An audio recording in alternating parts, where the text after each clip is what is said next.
বন্ধুরা এই ভিডিওটা দেখো। তার বাচ্চার জন্য দুধ গরম করছে রাস্তা ফুটপাতে, কাকুতি মিনতি করছে আমার ছোট্ট বাচ্চাটা দুধ খাবে, দুধটা ফুটিয়ে নি ম্যাডাম, একটু গরম করে নি ম্যাডাম। কিন্তু শুনলেন না উনি কি করলেন, তুলে ফেললেন। আরে তাকে তো সময়টা দেবে, তার কোলে একটা বাচ্চা, সে কোথাকার কে আমি জানা দরকার নেই, তাকে সময় দেওয়া দরকার ছিল যে একটা ছোট বাচ্চা দুধ গরম করছে, দুধ ফটাচ্ছে, তাকে খাওয়াবে। আরে সে কোথাকার বাসিন্দা তো পরের কথা, আগে তাকে দুধটা তো খাওয়াবে, দুধটা ফটাচ্ছে।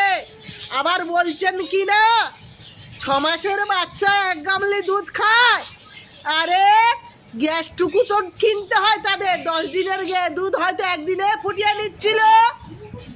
এ কি ছোট লোকের পানা হচ্ছে এগুলো কি?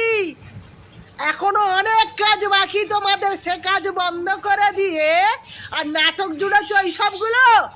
হ্যাঁ, কত গরিব মানুষ এখন অন্নপূর্ণা পায়নি, সেই নাটকটা বন্ধ করে না করে দিয়ে তোমরা আগে যাচ্ছ ওই কে কোথা দুধ ফোটাচ্ছ তুলতে। চালাকি করার জায়গা পায় না একবারে।